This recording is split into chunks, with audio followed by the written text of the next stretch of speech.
Hi there.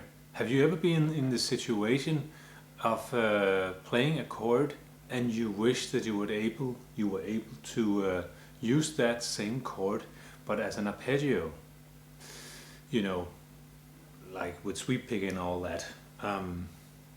Or maybe just haven't been thinking that exact way, but just have some chords that you really enjoy the sound. Then I suggest that it would be great to get that same sound when you're improvising.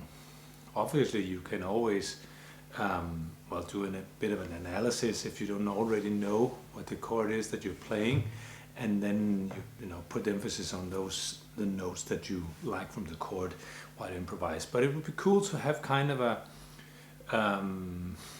some licks that represented that sound. So in this video I want to give you a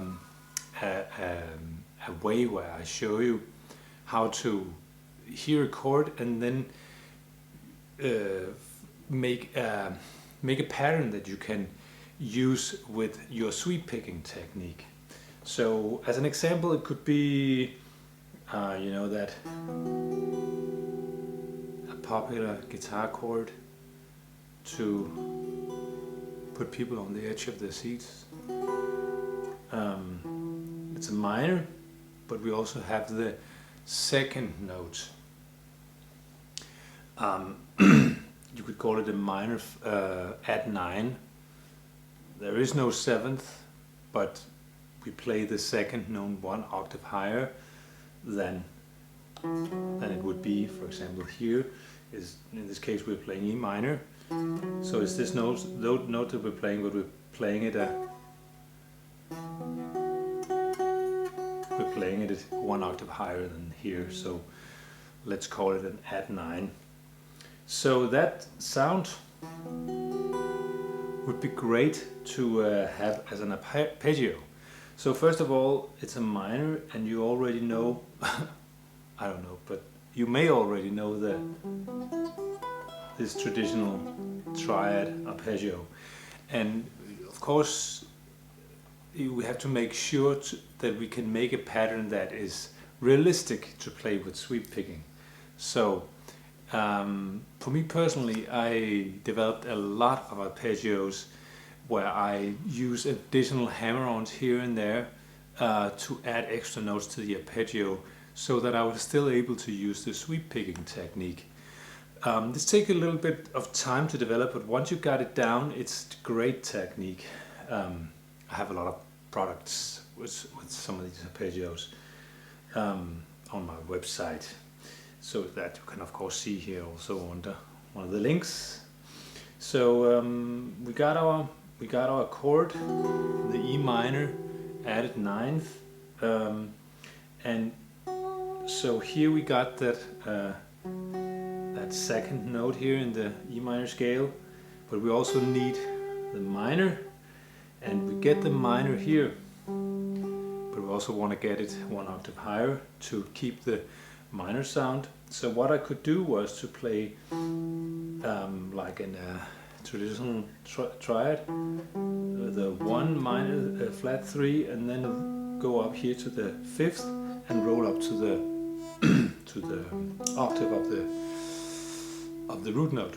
Then I go in here and play that 9th, and then hammer on to the minor 3rd.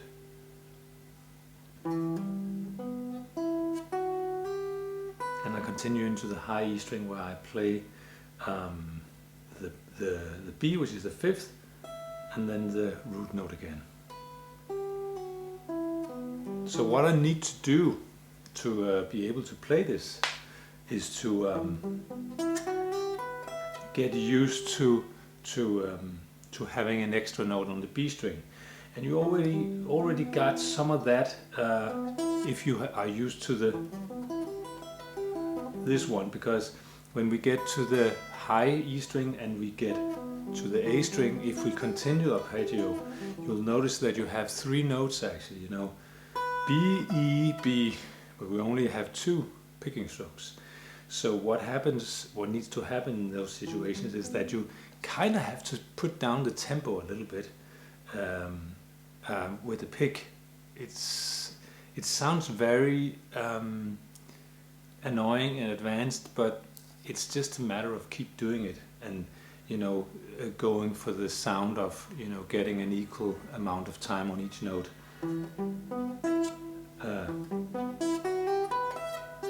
So it's not a big deal. It's an arpeggio that you can, this type of work, I would sit down with the arpeggio every day, maybe 5-10 minutes, and within a few weeks you would be able to get it up the tempo where it sounds pretty amazing. So imagine having this kind of sound in an arpeggio. So let me just give you an example where I put those two sounds together. So here we have the minor. It's okay, but here we really do have some extra drama. There's no doubt about that. So that would be a cool idea to have that cool thing to add that to an arpeggio.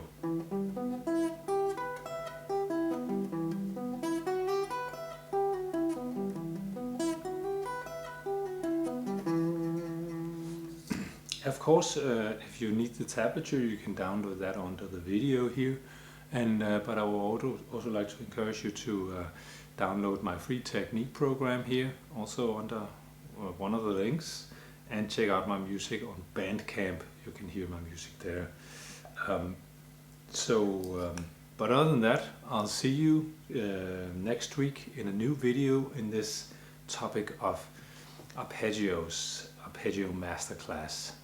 So this is the first video, and I want to continue that topic for a period of time. So I hope you'll enjoy it. See you.